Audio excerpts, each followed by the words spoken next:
दोहराता हूँ सुनो रक्त से लिखी हुई कुर्बानी जिसके कारण मिट्टी भी चंदन है राजस्थानी। नमस्कार साथियों। सबसे पहले मैं कविता के विषय में कुछ बताना चाहूँगा ताकि आपके समझने में आसानी रहे।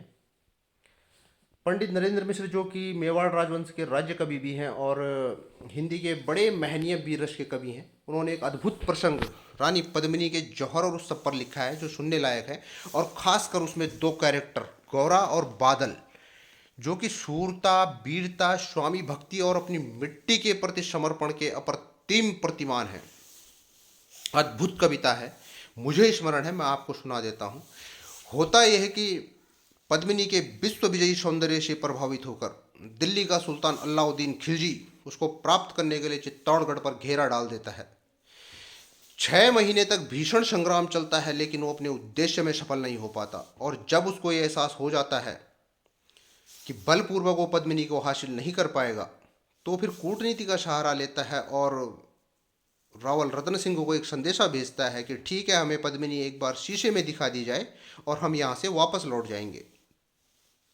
आखिर हम देखना चाहते हैं उस सुंदरता को जो दुनिया में सुंदरता का उपनाम मानी जाती है। रावल रतन सिंह थे बड़े लड़ाकू, लेकिन बहुत सीधे आदमी थे, और सीधा आदमी आज की परिभाषा में कुछ और समझा जाता है। रतन सिंह खिलजी का प्रपोजल स्वीकार कर लेते हैं कि ठीक है, आपको दिखा दी जाएगी पद्मिनी शीशे में। अब इतने में मेवाड़ी कमान का सेनापति गौरा सिंह, जो कि 80 साल का बुढ़ा है, वो खड़ा हो जाता है और कहता है, महाराज धृष्टता क्षमा हो, सेनापति गौरा के जिंदा रहते ये संभव नहीं है कि छत्राणी की एक उंगली का निशान भी किसी विदेशी को दिखाया जाए। रतन सिंह कहते हैं, तुम लड़ाकू हो, तुम राजनीति क्या जानो। और ये बात उसको बड़ी गहरी चुभ जाती है कि तुम लड़ाकू हो, तुम राजनीति क्या जानो। और खड़ा होकर तलवार फेंक के दरबार से जाने लगता है। सामंतशाही का जमाना था, राणा समझ जाते हैं। राणा कहते हैं, मैं तुम्हें गिरफ्तार भी करवा सकता हूँ। इतने में वो बुढ़ा शेर पलट जाता है और कहता है, महाराज ये, और तलवार उठा लेता है अपनी जो उसने फेंक दी थी, और कहता है, महाराज ये तलवार कभी आपके पिताश्री ने मुझे एक जंगली शेर का पैदल शिकार करने पर पुरस्कार में दी थी। अगर आपका आदेश हो तो इसी तलवार से अपना सर काट के आपके कदमों में रख दूं। लेकिन अगर आपके मन में यह अभिमान जागृत हो गया हो कि इस बुढ़े सेनापति के हाथों में कोई हथकड़ियां डाल सकता है, तो एक बार आप मेवाड़ी तलवारों को आजमा कर देख सकते हैं। और जब ये बात होती है तो वहां पर सब नीचे देखने लग जाते हैं। राणा समझ जाते हैं कि इसका मुकाबला करने वाला कोई नहीं है। राणा कहते हैं, ठीक है, तुम जा सकते हो, लेकिन तुम्हें कसम है कि आज के बाद मेवाड़ की मिट्टी पर कदम मत रखना। कहता है, महाराज आपके आदेश का पालन करूंगा। और अपने भतीजे बादल से कहता है कि चलो बेटा, अब हमारा यहाँ कोई काम नहीं है, अब तो पद्मिनी शीशे में दिखाई जाने लगी है। वो भी गर्जी था, वो भी साथ चल देता है, और कई अन्य और सैनिक उनका अनुगमन करते हैं। उनको भी रतन सिंह का फैसला नागवार गुजरता है। अगले दिन खिलजी आता है। खिलजी का बड़ा अतिथि सत्कार होता है। एक सामान्य संस्कार है हमारा, अतिथि देवो भव, एक सामान्य परंपरा है, पधारो हमारे देश में की। और अगले दिन सुबह खिलजी को पद्मिनी शीशे में दिखा दी जाती है। अब एक सामान्य शिष्टाचार होता है घर आए हुए मेहमान के साथ कैसे व्यवहार करना है, और उसी सौम्यता के साथ राणा खिलजी को विदा करने थोड़ा आगे तक जाते हैं। अब जा रहे हैं, बातें भी कर रहे हैं, और चलते चलते जैसे ही किले के मुख्य द्वार पर पहुंचते हैं, वहां पर खिलजी ने अपने सैनिक छिपा रखे होते हैं, और वहां पे वो छल पूर्वक राणा को कैद कर लेते हैं और घोड़े में बिठाकर दिल्ली ले आते हैं, और दिल्ली से फिर एक संदेशा चित्तौड़ दुर्ग के लिए भेजते हैं। अब संदेशे में क्या भेजते हैं वो आप कविता की इन पंक्तियों से पूरे प्रसंग को समझिए साथियों। दोहराता हूँ सुनो रक्त से लिखी हुई कुर्बानी जिसके कारण मिट्टी भी चंदन है राजस्थानी। रावल रतन सिंह को छल से कैद किया खिलजी ने, कालजयी मित्रों से मिलकर दगा किया खिलजी ने। खिलजी का चित्तौड़ दुर्ग में एक संदेशा आया जिसको सुनकर शक्ति शौर्य पर फिर अंधियारा छाया। अब संदेशे में क्या आया? 10 दिन के भीतर न पद्मिनी का डोला यदि आया, यदि न रूप की रानी को तुमने दिल्ली पहुंचाया, तो फिर राणा रतन सिंह का शीश कटा पाओगे, शाही शर्त न मानी तो पीछे पछताओगे। यह दारुण संवाद लहर सा दौड़ गया गढ़ भर में, यहाँ बिजली की तरह सदृश्य फैल गया अंबर में। महारानी हिल गई, शक्ति का सिंहासन डोला था सतीत्व मजबूर, जुल्म विजयी स्वर में बोला था। अब सोचिए, राणा पहले ही नहीं है, सेनापति गौरा और कहीं अन्य सिपाही गढ़ छोड़कर जा चुके हैं, तो ऐसे में उस सतीत्व पर क्या गुजर रही होगी। रुष्ट हुए बैठे थे सेनापति गौरा रणधीर, जिनसे रण में भय खाती थी खिलजी की शमशीर। अब इतिहास में प्रसंग है कि गौरा जो एक अद्भुत योद्धा थे, जिनसे पूरा खिलजी वंश और पूरे सारे अतताई डरते थे। रुष्ट हुए बैठे थे सेनापति गौरा रणधीर, जिनसे रण में भय खाती थी खिलजी की शमशीर। अन्य अनेकों मेवाड़ी योद्धा गढ़ छोड़ गए थे, रतन सिंह की संधि नीति से नाता तोड़ गए थे। पर रानी ने प्रथम वीर गौरा को खोज निकाला, वन वन भटक रहा था मन में तिरस्कार की ज्वाला। गौरा से पद्मिनी ने खिलजी का पैगाम सुनाया, मगर वीरता का अपमानित ज्वार नहीं मिट पाया।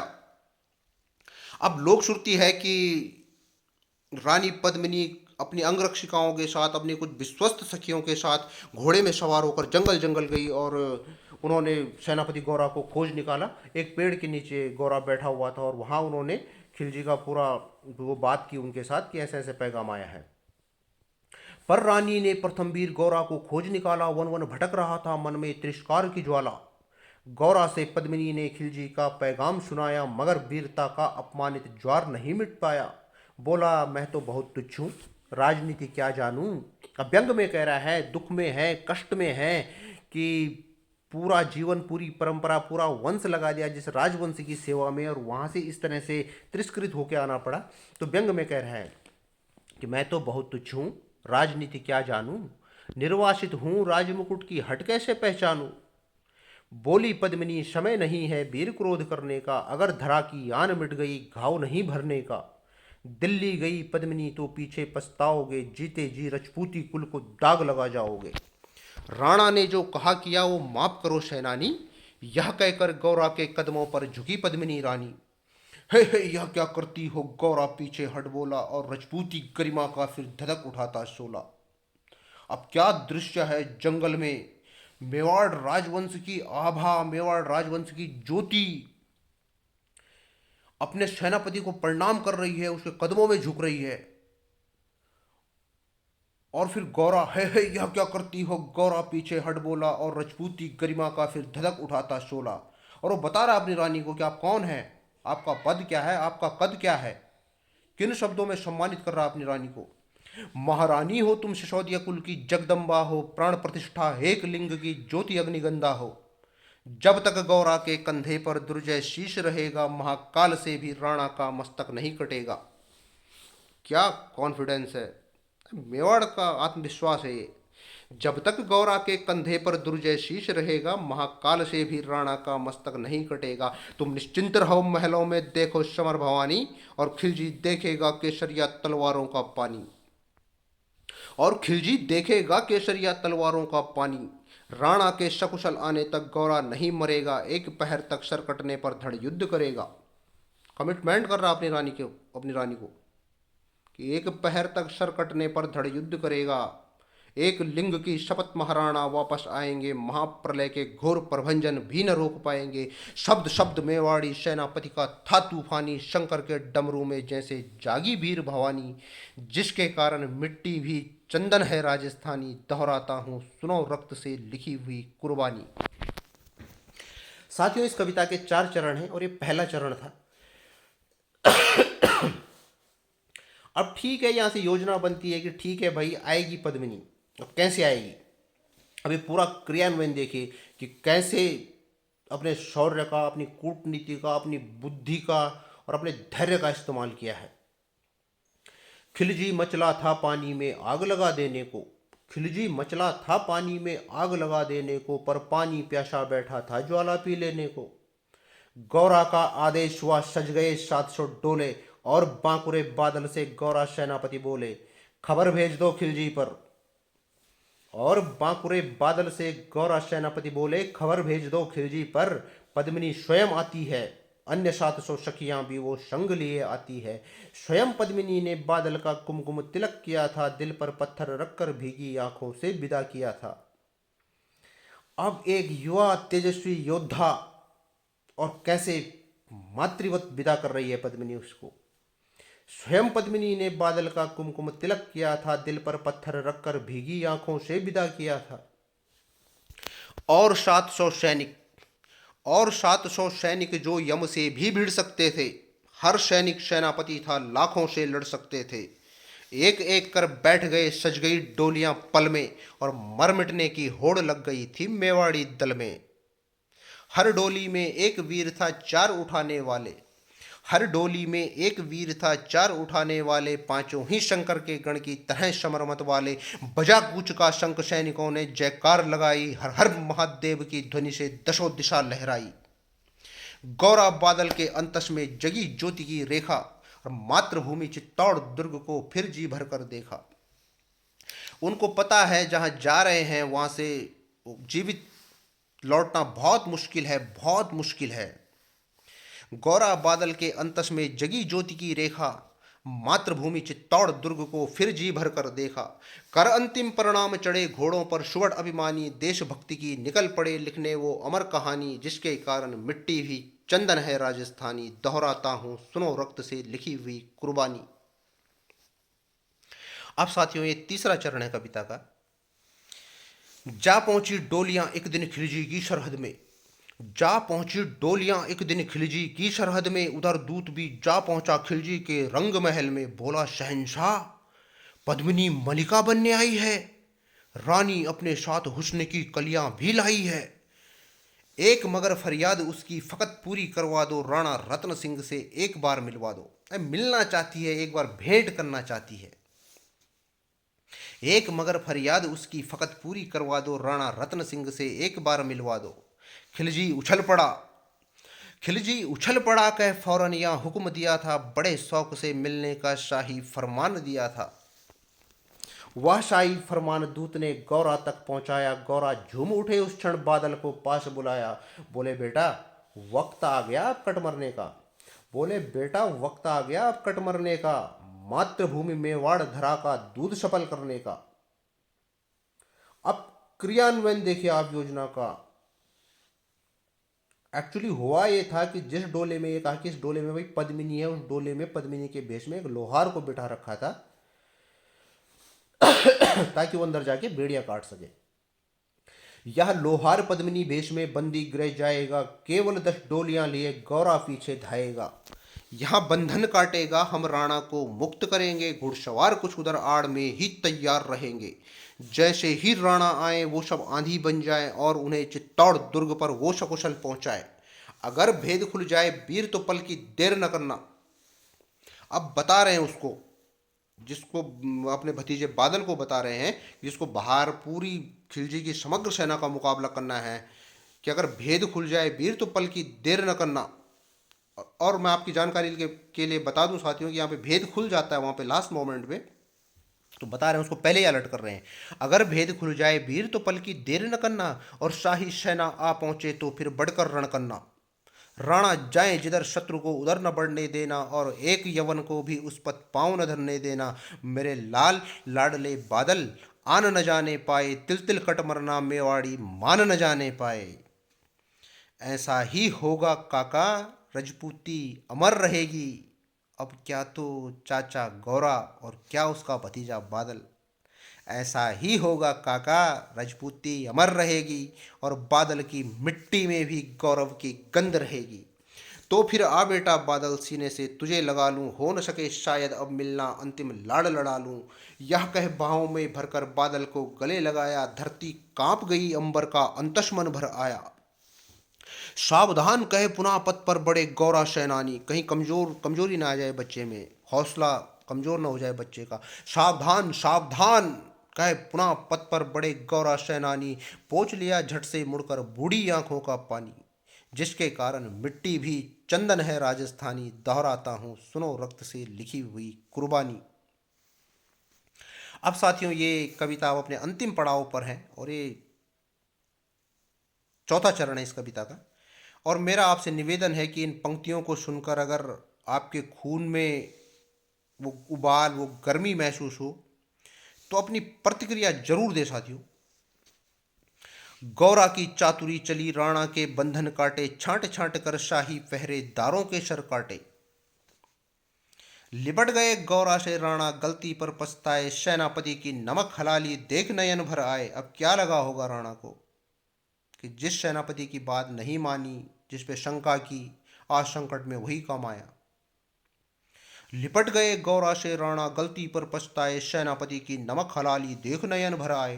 पर खिलजी का सेनापति पहले से ही शंकित था। उसको डाउट था, जो खिलजी का सेनापति था, कि यार ऐसे लोग नहीं है, ये इतनी आसानी से मानने वाले लोग नहीं है ये, कि रानी आ रही है, उसकी सखियां आ रही हैं।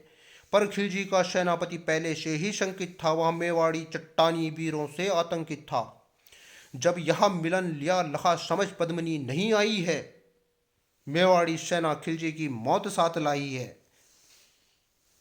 पहले से तैयार सैन्य दल को उसने ललकारा, निकल पड़ा टिड्डी दल रण का, बजने लगा नगाड़ा। दृष्टि फिरी गौरा की मानी, राणा को समझाया, रणमत वाले को रोका, जबरंज तोड़ पठाया। अब जब राणा ने कहा कि भाई मैं एक बार गलती कर चुका हूं, अब मैं दोबारा तुम्हें यहाँ अकेला छोड़ के नहीं जाऊंगा, मैं भी लड़ूंगा। गौरा बोले, महाराज यहाँ जो आया है वो मरने के लिए आया है, और आपका जिंदा रहना बहुत ज़रूरी है मेवाड़ राजवंश के लिए और मेवाड़ की प्रजा के लिए। और दूसरी चीज़, अगर आपको कुछ हो जाता है तो हमारी पूरी योजना विफल हो जाएगी, हमारा पूरा मिशन फेल हो जाएगा, हमारी पूरी मेहनत पूरे करे धरे पर पानी फिर जाएगा। इसलिए आप पर तो हम रंच मात्र आंच नहीं आने देंगे। इसलिए आप तो जाई, जबरदस्ती घोड़े में बिठाया। राणा चले तभी शाही सेना लहरा कर आई, खिलजी की लाखों नंगी तलवारें पड़ी दिखाई। खिलजी ललकारा दुश्मन को, भाग न जाने देना, रत्न सिंह का शीश काट कर ही वीरो दम लेना। टूट पड़ो मेवाड़ी शेरो, बादल सिंह ललकारा, हर हर महादेव का गर्जा, नभभेदी जयकारा। अब बता रखा था बादल सिंह को पहले क्या करना है, अलर्ट था वो। जैसे ही शाही सेना आई, टूट पड़ो मेवाड़ी शेरो, बादल सिंह ललकारा, हर हर महादेव का गर्जा, नभभेदी जयकारा। निकल डोलियों से मेवाड़ी बिजली लगी चमकने, काली का खप्पर भरने, तलवारें लगी खटकने। राणा के पथ पर शाही सेनापति तनिक बड़ा था, पर उस पर तो गौरा हिमगिरी सा अड़ा खड़ा था। कहा जफर से, एक कदम भी आगे बढ़ न सकोगे, यदि आदेश न माना तो कुत्ते की मौत मरोगे। रतन सिंह तो दूर न उनकी छाया, तुम्हें मिलेगी दिल्ली की भीषण सेना की होली अभी जलेगी। यह कह के महाकाल बन गौरा रण में हुंकारा, लगा काटने शीश बही समर में रक्त की धारा। खिलजी की असंख्य सेना से गौरा घिरे हुए थे, लेकिन मानो वे रण में मृत्युंजय बने हुए थे। पुण्य प्रकाशित होता है जैसे अगणित पापों से, फूल खिला रहता असंख्य कांटों के संतापों से। वह मेवाड़ी शेर अकेला लाखों से लड़ता था, बड़ा जिस तरफ वीर उधर ही विजय मंत्र पड़ता था। इस भीषण रण से दहली थी दिल्ली की दीवारें, गौरा से टकरा कर टूटी खिलजी की तलवारें। मगर कयामत देख अंत में छल से काम लिया था, गौरा की जंघा पर अरि ने छिपकर वार किया था, छिपकर पैर पे तलवार मार दी। मगर मगर कयामत देख अंत में छल से काम लिया था, गौरा की जंघा पर अरि ने छिपकर वार किया था। जो ही गिरे वीरवर गौरा जफर सामने आया, शीश उतार दिया धोखा देकर मन में हर्षाया, खुश हो गया। मगर वहरे मेवाड़ी गौरा का धड़ भी दौड़ा, क्या जफर पर वार की जैसे सर पर गिरा हथौड़ा। एक वार में ही शाही सेनापति चीर दिया था, जफर मोहम्मद को केवल धड़ ने निर्जीव किया था। अपना कमिटमेंट पूरा किया उसने, जो अपनी रानी के साथ कमिटमेंट किया था। मगर वहरे मेवाड़ी गौरा का धड़ भी दौड़ा, किया जफर पर वार की जैसे सर पर गिरा हथौड़ा। एक वार में ही शाही सेनापति चीर दिया था, जफर मोहम्मद को केवल धड़ ने निर्जीव किया था। जो ही जफर कटा शाही सेना का साहस लर्जा, और काका का धड़ देख बादल सिंह महारुद्र सा गर्जा। अरे कायरो नीच बांगड़ो, छल से रण करते हो, किस बूते पर जवान मर्द बनने का दम भरते हो। यह कहकर उस क्षण बादल बिजली बन करके टूटा था, मानो धरती पर अंबर से अग्निशिरा छूटा था। ज्वालामुखी फटा हो जैसे दरिया हो तूफानी, सदियां दोहराएंगी बादल की रणरंग कहानी। क्या शब्द इस्तेमाल किए हैं पंडित जी ने, सदियां दोहराएंगी बादल की रणरंग कहानी।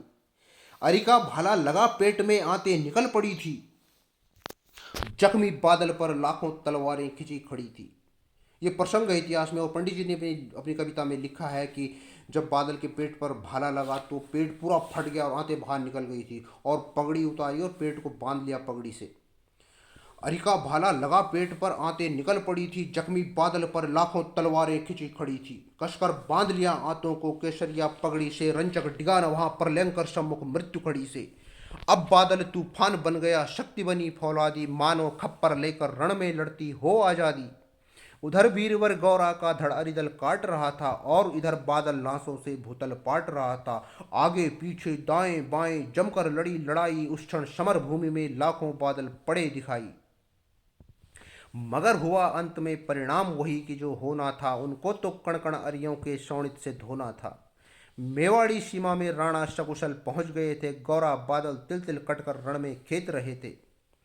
एक एक कर मिटे सभी मेवाड़ी वीर सिपाही रतन सिंह पर, लेकिन रंचक आंच न आने पाई। गौरा बादल के शव पर भारत माता रोई थी, उसने अपनी दो प्यारी ज्वलंत मणियां खोई थी। धन्य धरा मेवाड़ धन्य गौरा बादल अभिमानी, धन्य धरा मेवाड़ धन्य गौरा बादल बलिदानी, जिनके बल से रहा पद्मिनी का सतीत्वाभिमानी, जिसके कारण मिट्टी भी है चंदन राजस्थानी। दोहराता हूँ सुनो रक्त से लिखी हुई कुर्बानी।